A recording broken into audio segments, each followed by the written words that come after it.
How's it going, everyone? It's your boy Gage, and today I'm going to talk about the GOAT Control deck profile, often considered to be one of the best decks of the GOAT format.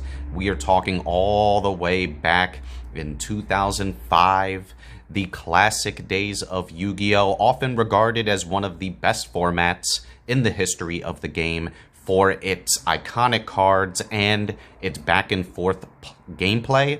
I have actually been really enjoying GOAT format. It's been a nice reprieve from the current meta, and yeah, it allows me to play some of my favorite cards from back in the day, and it allows you to play some cards that were relevant on their ban list that cards that we no longer have access to today because they're just so broken and they are so good. So yeah, I had a lot of fun making this, and without further ado, I'm just going to go ahead and hop right into the deck profile. So first and foremost, you have to play 1 Blackluster Soldier, Envoy of the Beginning. One of the most classic cards in the original anime. This card defined the format. You had to play this card. It is so powerful, 3,000 attack, and by just banishing a light and dark from your grave, you could target a monster on the field and banish it. There weren't a lot of cards that were able to come back from after being banished, so that is an incredibly powerful effect. And of course, it can attack twice if it destroys an opponent's monster by battle. So he is a threat. He is a force to be reckoned with. And yeah, one of my favorite parts of playing this deck is the opportunity to bring out Blackluster Soldier. So 1 copy of Blackluster Soldier. I'm also playing the one and only Jinzo. Being able to shut down powerful traps in this format is huge. This is a much slower style. Modern Yu-Gi-Oh! Is really, really fast, but back in the day, you could get away with playing some powerful trap cards in your deck, and they were actually viable. So having Jinzo as kind of a backup strategy to make sure that your opponent doesn't have access to trap cards can actually swing the game in your favor. So I think it's worth at least running 1 copy of Jinzo. We are also playing 2 copies of Air Knight Parshath, so this is where we start to look for running. We want to have synergy with Blackluster Soldier at all times, which means we need to run light and dark monsters. And this is actually a really good light monster. If it attacks a defense position monster, not only do you inflict piercing battle damage, but if it inflicts battle damage to your opponent, you get to draw 1 card. So card advantage in this format is very important. Basically, having more resources at your disposal in comparison to your opponent will swing the game in your favor and make it that much more likely that you're going to win. Because if you really think about it, if you have more cards, more resources, that is going to be what swings the tempo in your favor, especially in old school Yu-Gi-Oh! So the fact that just for 1 tribute, you're able to get a card that can essentially draw you an extra card is very powerful, and the light synergy helps as well. We are playing 1 copy of Tsukuyomi. When it's normal summoned or flipped, you could essentially Book of Moon an opponent's monster, or just 1 face-up monster on the field, rather. So this is very powerful because it does let you flip down cards like Jinzo. So if it is being problematic, you can just summon this card, flip down your opponent's Jinzo, and bam, now you don't have to worry about it negating any of your traps. So this is also really good in tandem with cards like Magician of Faith. So the reason that we play Magician of Faith is because, yes, when it's flip face up, you can grab a spell card from the graveyard, and we are playing a myriad of very powerful spells.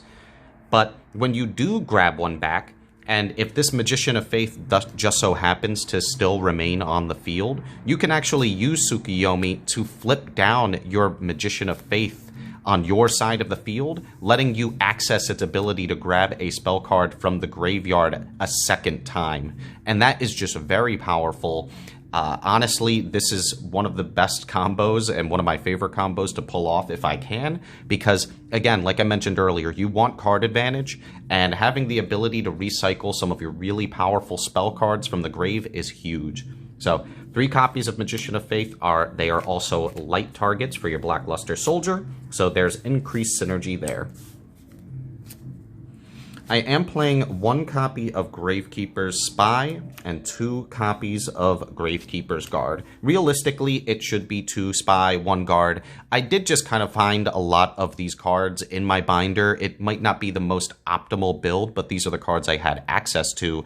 So yeah, realistically, it should be 2 Spy, but honestly, they're really good. Your Gravekeeper Spy essentially lets you grab your Gravekeeper's Guard, and then if you do have this card, if it's flipped face up, you can select a monster on your opponent's side of the field and return it to their hand. So this is great for, again, dealing with problematic cards like Black Luster Soldier, like Jinzo. You really want to keep your opponent from using those cards on you, and Gravekeeper's Guard is a great way of just saying, nope, send that card back to your hand. And it having 1900 defense is pretty relevant. Some of the high attacking monsters in this game require for you to actually tribute a monster.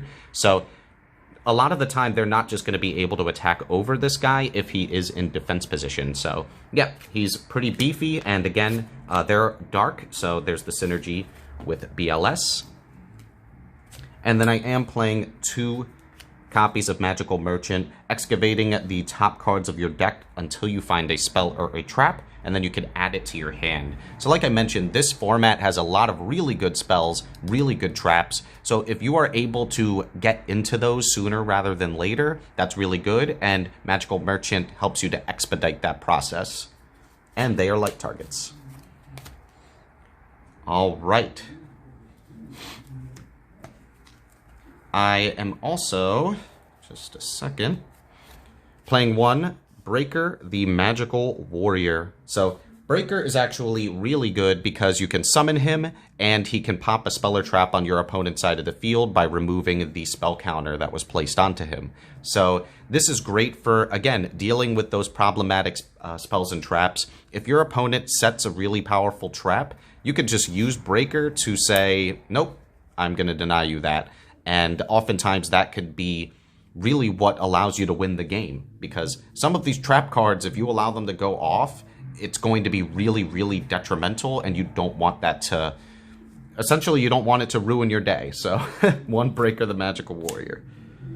And then for some removal monsters, we have 1 copy of DD Warrior Lady, 1 copy of Exiled Force, and 1 copy of Tribe Infecting Virus. All good in their own way.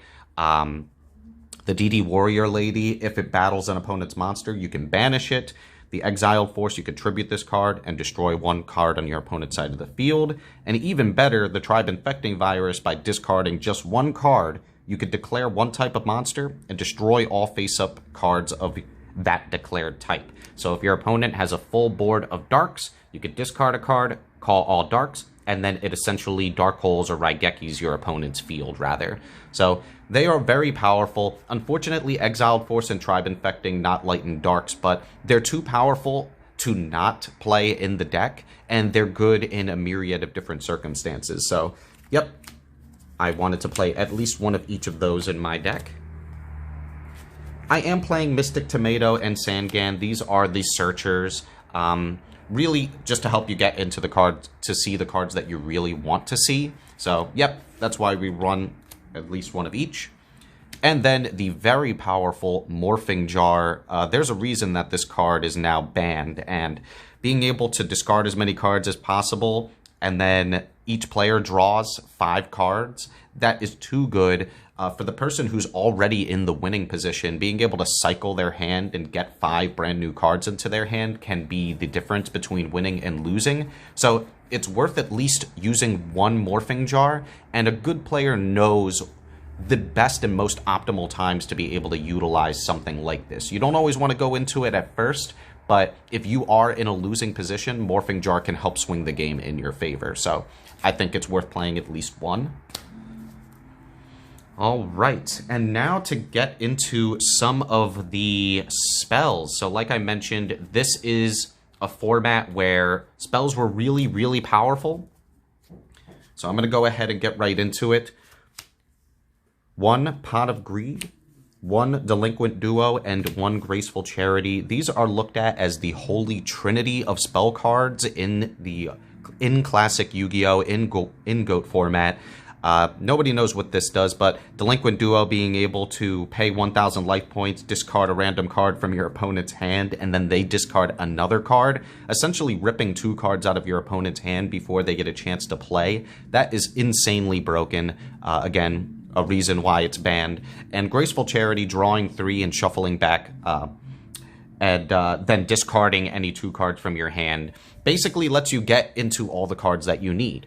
If you start your hand with, because people forget, in the original Yu-Gi-Oh! You can draw a card. So you'll usually start on your first turn. So you'll usually start your first turn with 6 cards. So if you have Graceful Charity, now you're drawing into 3 more cards, and you could just discard 2 cards that you no longer need. That is really, really good. And yeah, honestly, if you see any of these 3, odds are that you are in a winning position already. And again, cards like Magician of Faith that allow you to recycle these cards back into your hand. That's why playing the Magician of Faith is so crucial, because you can get Pot of Greed into your hand again. You can get Graceful Charity into your hand again. And that much card advantage is just too much for your opponent to deal with. So, yep, all banned, but all with good reason. But it's really, really fun to play this deck again because it allows you to just play broken spells like these.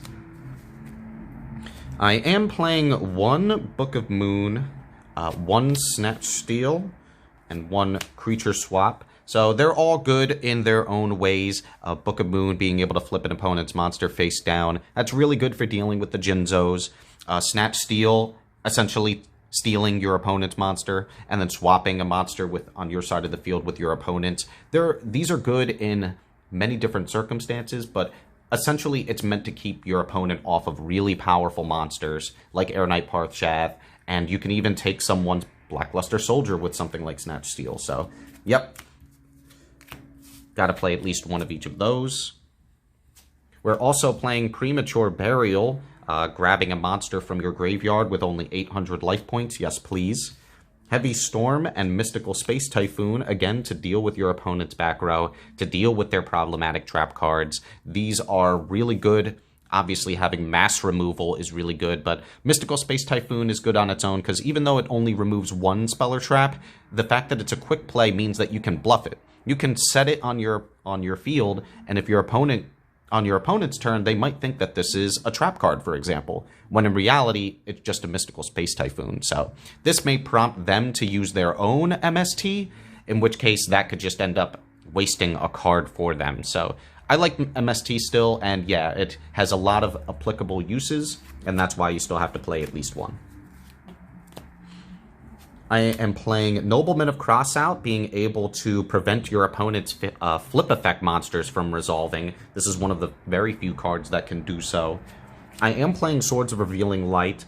This allows us to not only see what cards our opponent is dealing with if they did set monsters on their side of the field, but this can oftentimes be a 3-turn reprieve if your opponent does not have a way to be able to out the Swords of Revealing Light. So them not being able to attack for 3 turns in a format like this essentially means we can get 3 draws if they don't have a way to out the swords. So, yep, I still think it's really strong, so it's worth at least playing at least 1. And then I'm playing 3 copies of Scapegoat. There is a reason that it is called GOAT format, and this is the reason. Scapegoat was incredibly powerful, being able to produce 4 tokens that act as monsters on your side of the field. They can be used as a wall for defense. If your opponent is trying to push for a lot of attack and a lot of damage to your life points, you could just activate Scapegoat, and boom, you've got 4 monsters on your side of the field that your opponent's going to have to deal with. But even at higher level play, I don't have a card like Metamorphosis, but that card is able to transform your GOAT tokens into powerful fusion monsters like Thousand Eyes Restrict. So Thousand Eyes Restrict is really good because it can steal your opponent's monster. So if you choose and have the ability to play cards like Metamorphosis, they work great in tandem with cards like Scapegoat. So Yep, 3 copies of Scapegoat. All right, and now into the powerful trap cards. So we have Dust Tornado. Again, it just acts like a MST, being able to just destroy a spell or trap on your opponent's side of the field. And then we are playing 1 Torrential Tribute.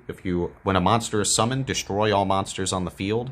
Your opponent could be trying to put out a lot of monsters on their field to try and swing in for a ton of damage, and you could just flip this and end their day. So I love Torrential Tribute, very powerful.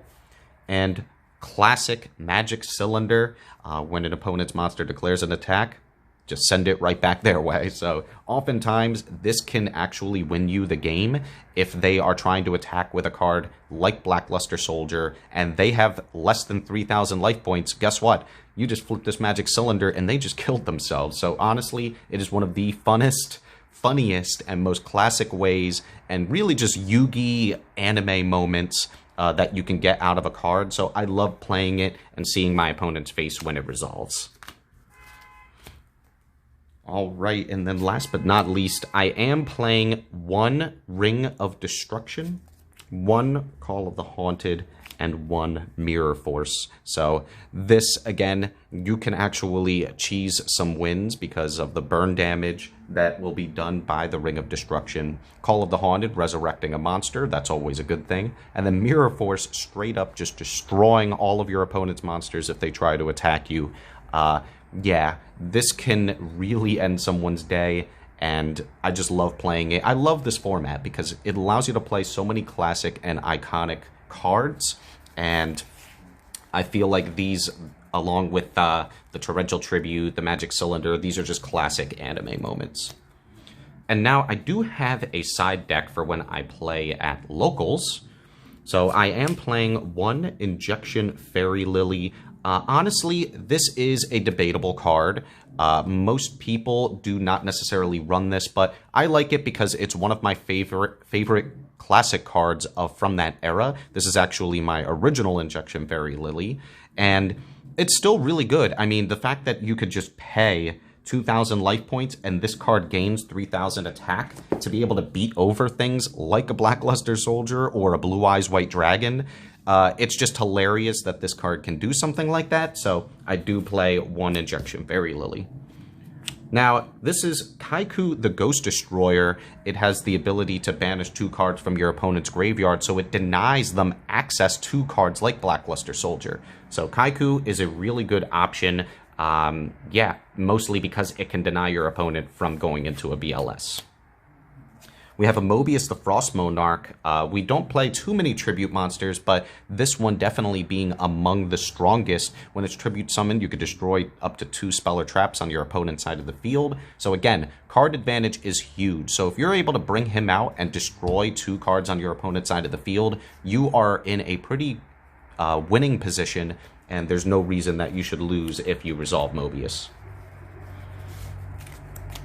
We are playing the 3rd copy of Air Knight Parshath for when we are forced to go second. We really do want to see this card if we can attack into our opponent, so I do have a 3rd copy just in case we need to swap into it.